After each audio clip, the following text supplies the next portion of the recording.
దిల్ మీరు అప్పుడు చేసినప్పుడు ఆ రోజుల్లో ఇట్ వాజ్ ఆ రోజు సినిమాకి ఖర్చు మీరు బాగా పెట్టారు ఆ రోజు బాగా పెట్టారు. అండ్ అందుకే అప్పటికి మన వినాయక్ గారికి ముందు సినిమా కూడా అంత ఆడలేదు, బట్ స్టిల్ మీరు ఖర్చు బాగా పెట్టారు. ఆ సినిమా హిట్ అయింది, దాంతో మీ లైఫ్ మారిపోయింది. ఇప్పుడు తమ్ముడు సినిమాకు ఒక రిఫరెన్స్ లేకుండా కూడా మీరు ఈ సినిమాని ఇంత ఖర్చు పెట్టారు. దీని మీద నమ్మకం, కథ మీద నమ్మకమా, డైరెక్టర్ మీద నమ్మకమా, ఆర్ ఈ తమ్ముడు సినిమా మీకేం తెస్తుంది? పేరు తెస్తుందా, డబ్బు తెస్తుందా? అంటే ఈ సినిమాకు బేసిక్గా నేను క్రెడిట్స్ ఇచ్చేది డైరెక్టర్కే.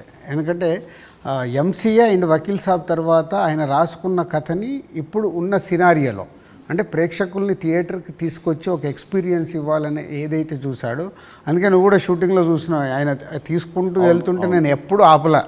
ఒక డైరెక్టర్ ఏమో అడుగుతున్నాడు, ఎలా అచీవ్ చేయాలి, అది అచీవ్ చేయండి అని చెప్పా.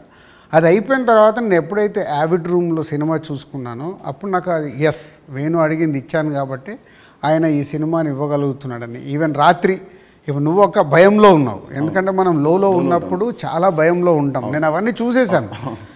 నైట్ నువ్వు నాకు ఫోన్ చేసి ఒక రీల్ చూసేసి ఒక ఎగ్జైట్మెంట్తో ఫోన్ చేసావు. ఎందుకు?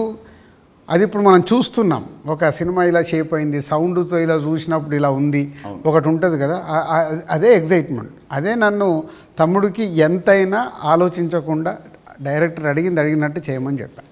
అండ్ దిల్ అప్పుడు కానీ లేదా మన లాస్ట్ సినిమా శ్రీనివాస్ కళ్యాణ్ కానీ మీరు షూటింగ్కి మీరు ఆల్మోస్ట్ ఎవ్రీడే వచ్చేవారు.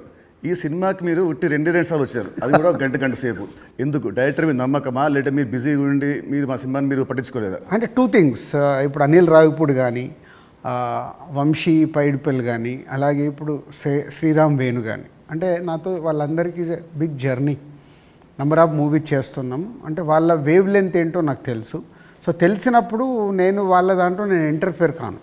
సో నాకు కథ దగ్గర అనిపించింది చెప్తాను, ఎడిటింగ్ రూమ్లో అనిపించిందే చెప్తాను. నాకు ఇలా అనిపిస్తుంది, మీరు చూసుకోండి, ఇలా చెయ్యండి అని నేను చెప్పను వాళ్ళకు. ఎందుకంటే వాళ్ళకి నాకు క్వశ్చన్ వేస్తే దే విల్ అండర్స్టూడ్, అంటే నేను ఏం ఫీల్ అవుతున్నాను ప్రేక్షకుల్లాగానే. కొంతమంది దర్శకులతో ఇలా నాకు సింక్ అవుతారు, అలా సింక్ అయిన వాళ్ళే వీళ్ళు. అందుకే వీళ్ళతో నంబర్ ఆఫ్ సినిమాలు చేసినా వాళ్ళు అది అవుట్పుట్ తెచ్చుకోవడానికి వాళ్ళే ఎక్కువ కష్టపడతారు, ఎందుకంటే వాళ్ళకు రిజల్ట్ కావాల్సిందే కదా.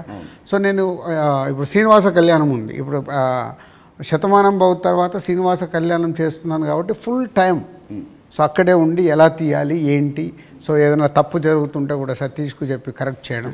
సో అది నా ప్రాసెస్. ఏ సినిమాకు ఉండాలి, ఏ సినిమాకు ఉండకూడదని నేను ముందే ఫిక్స్ అవుతాను.